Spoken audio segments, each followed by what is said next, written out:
again, everyone. This is Larry at the Best Said. What you feel, you attract. What you imagine, you become. What you say, you see. So going back to what we were talking about during the last session.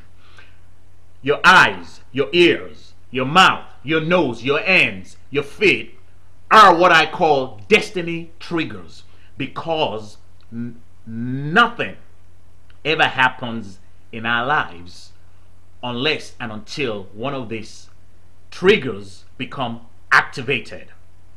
What do I mean by that?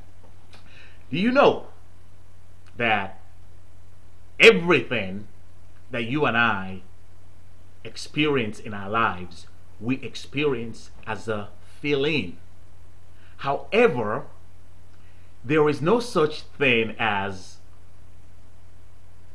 an organ for feeling that we can see through, hear through, smell through, speak through, or touch through, so to speak. Pardon that language, touch through. Okay? Now, the point I'm trying to make is this. In order for us to have any experience in our lives, we have to feel it. However, it is this 5 senses or organs corresponding to the 5 physical senses that trigger our feelings. So where do these feelings originate? Where do they come from? Aha, I'm glad you asked. Because now, that now brings us to another trigger that is not visible to us. And what do I mean by that? I'm sure if I were to ask you, do you have a spleen? S-P-L-E-E-N, you will say yes. I'm sure if I were to ask you, do you have lungs? You will say most likely yes. Do you have a heart? Yes. Can you see those? No. However, you have heard of and you've seen documentaries that show the location of the heart, the lungs, the spleen, and so on and so forth. But there is another aspect of us as humans, or better yet, let me back off. There's another aspect of us as the image and likeness of God that is very, very real, but that we cannot see or do not see. And that is what is referred to as the heart. I'm not talking about the organ here. I'm talking about the heart. For example, when I say, as a man thinketh in his heart, so is he.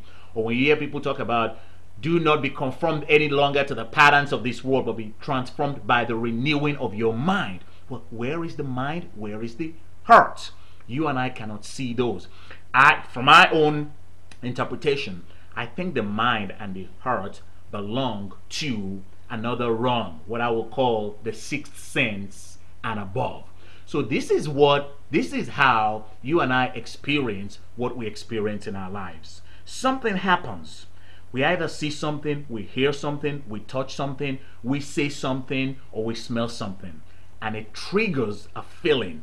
It triggers a vibration. We interpret that vibration, and based on the way we interpret that feeling, we have certain experiences in our lives, good or not so good. Okay, is this making any sense so far? I hope it is, because what we're talking about here is the anatomy of words, and we have to go over some of these details in order for you and I to understand how this all work together. Another organ I want you to pay attention to is the brain. The brain is the control center of every other organ, every nerve, every system of our body. Now my time is up again. It's over 4 minutes, and I like to keep these things under 3 minutes if I could. So I'm going to wrap it up here. Remember, in the meantime, since you're going to see what you say, consciously say what you want to see, and I'll talk to you soon. And what I want you to start asking yourself is this. During the next few days, or next several days, or next several weeks, ask yourself, has anything ever happened in my life that was not a result, or that was not activated or triggered by what I saw, what I heard, what I said, what I smelled, what I tasted, what I touched, and so on and so forth?